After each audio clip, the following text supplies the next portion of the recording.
এ মা, মা কালীর দেবী মাসিমা, আমি লোক পাঠাইনি, বিশ্বাস করুন আমি লোক পাঠাইনি। আমি তো ছেলেগুলোর মুখের উপরে টাকার বান্ডিলটা ছুড়ে দিয়েছিলাম। টাকা দিয়ে তুমি ওদের বাস করতে পারো, কিন্তু তুমি আমাদের পারবে না।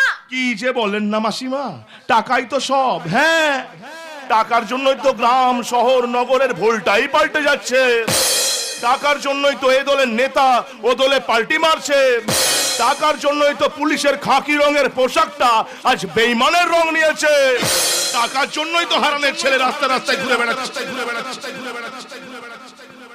এ হারানটাকে মাসিমা, হারানটাকে বলুন দেখি।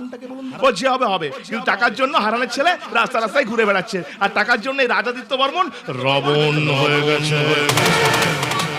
না না না না না না না, আপনি ভয় খাবেন না, আপনাকে ভয় খাওয়াতে আমি আসিনি। আসলে আসলে বস্তির মানুষগুলো কেমন আছে, কি করছে, কি খাচ্ছে, কি পড়ছে, সেই খবরটা নিতে এসেছি। আসুন না, পাশে আসুন, বসুন, একটু